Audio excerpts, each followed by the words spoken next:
You studied for 6 hours. Your friend studied for 2. You both take the exam. Your friend gets a higher score. And suddenly you're sitting there thinking, maybe I should have studied for 12 hours. No, that is exactly how you end up studying all day. Sleeping 4 hours, drinking enough caffeine to legally become a coffee bean, and still forgetting everything during the exam. Because here's the uncomfortable truth. More studying does not automatically mean better grades. Sometimes studying more is actually a sign that your study method is inefficient. You're spending hours doing things that feel productive, instead of doing things that actually make your brain learn. So today we're fixing that. I'm going to show you how to study less, remember more, and get higher grades without turning your bedroom into a 24-hour library. And the best part? You don't need more motivation. You need a better system. 1. Stop measuring studying in hours. Let's start with the biggest lie in education. I studied for 8 hours, so I must have studied well. Not necessarily. You could spend 8 hours staring at a textbook, while checking your phone every 7 minutes, rewriting the same notes, getting snacks, organizing your desk, and suddenly realizing you've spent 40 minutes researching whether penguins have knees. Congratulations! You studied for 8 hours, but your brain worked for maybe 2. Instead, stop measuring your study sessions by time. Measure them by results. Don't say, I'm going to study biology for 3 hours. Say, by the end of this session, I will be able to explain photosynthesis without looking at my notes and solve 20 questions about it. Now you have a finish line. And once you reach it, you're done. Because the goal isn't, how long can I suffer? The goal is, how much can I learn? 2. Stop rereading. Start testing yourself. This is where most students lose hours. They read the chapter, then read it again, then highlight it, then reread the highlights, then watch a YouTube video explaining the chapter, then read the chapter again, and somehow still feel like they don't know anything. That's because recognizing information is not the same as retrieving it. When you look at a page and think, oh yeah, I remember this, your brain might simply be recognizing the information. But exams don't ask, does this look familiar? They ask, can you produce the answer right now? So here's the upgrade. Close the book and ask yourself questions. What were the 3 main ideas? Why does this happen? What is the definition? What would happen if this changed? Then answer without looking. This is called active recall, and it turns studying from, I've seen this before, into, I can actually retrieve this. That's a massive difference. 3. Turn your notes into questions. Here's a ridiculously simple trick. Every time you write a fact, turn it into a question. Instead of writing, photosynthesis converts light energy into chemical energy. Write, what does photosynthesis do? Instead of, the mitochondria produce ATP. Write, what is the main role of mitochondria? Instead of, World War I began in 1914. Ask, when did World War I begin? Now your notebook isn't just information. It's a practice test, and that means you can review an entire chapter much faster. Open your questions, cover the answers, try to answer, check, repeat. You just turned passive notes into active learning, and your future exam self will thank you. Probably silently, because they're busy taking the exam. 4. Find your weak spots.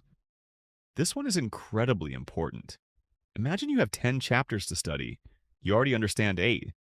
2 are absolutely destroying you. What do most students do?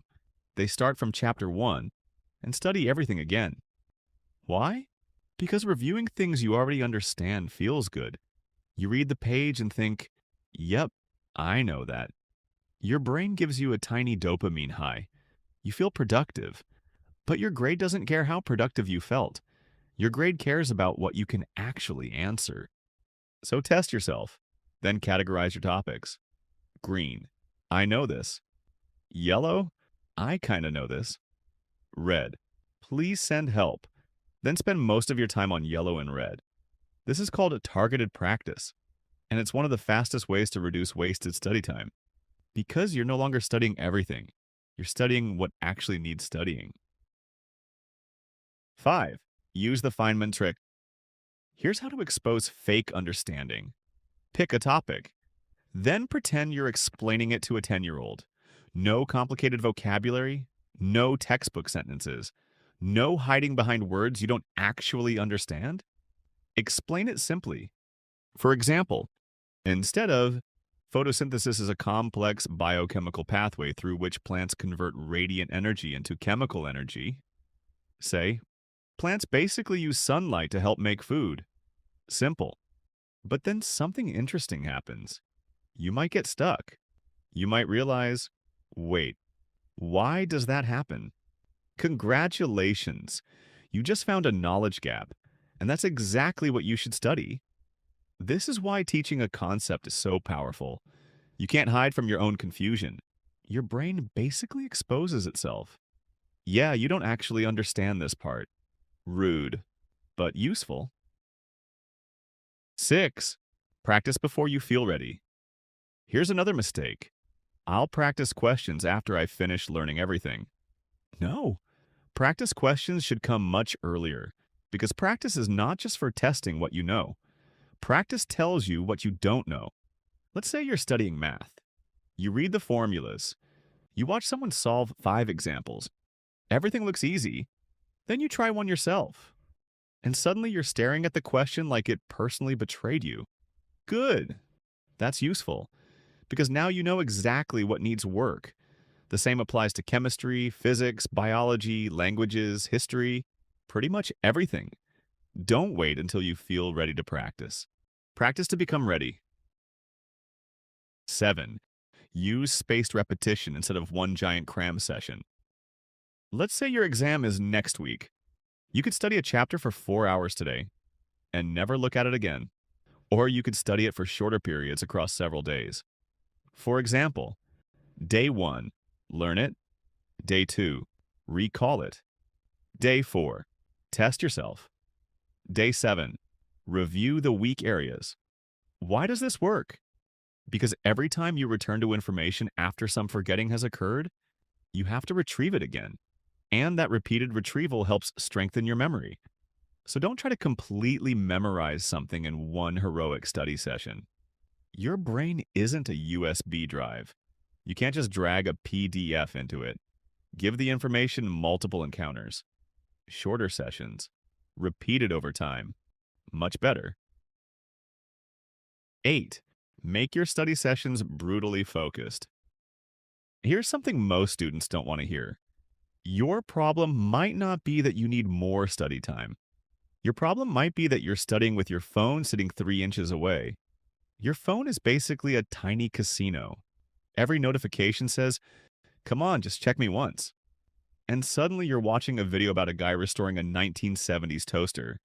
So during focus study, put your phone away. Not beside you, not upside down, not on silent. Away. Then choose one task. Not study chemistry. That's too vague. Instead, learn acids and bases and solve 15 questions. Now your brain knows exactly what it's doing. Try a focused block of around 40 to 50 minutes. Then take a short break.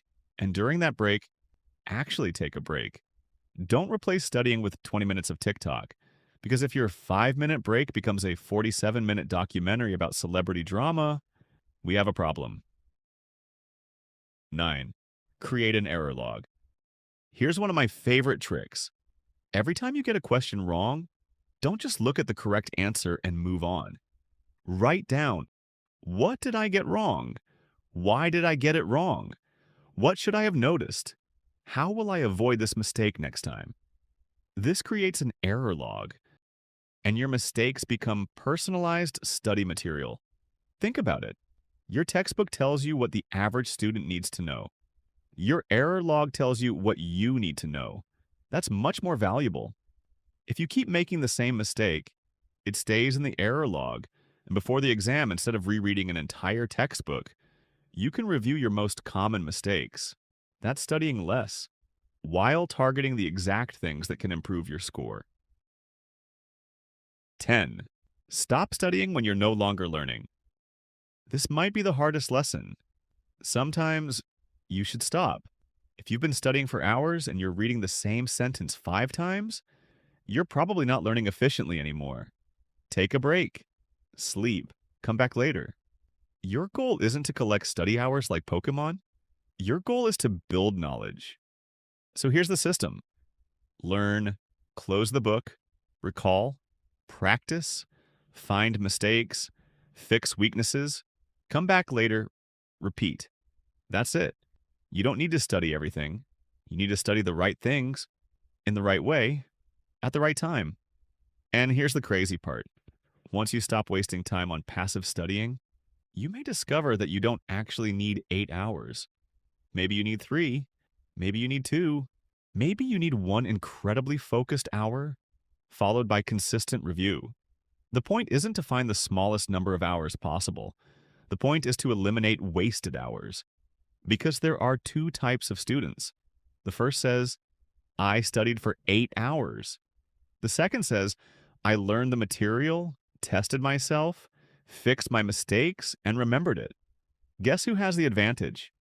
Exactly. So, the next time you feel guilty because you only studied for 2 hours, don't immediately open your textbook again. Ask yourself, what did I actually accomplish during those 2 hours? If you learned something, retrieved it, practiced it, and fixed your weaknesses, you may have done more than someone who sat at a desk for 6 hours. Because studying isn't a competition to see who can spend the longest time staring at paper. It's a process of changing what your brain can do. And once you understand that, you stop trying to study more. You start trying to study better. And that's how you study less and get higher grades. Simple, actually.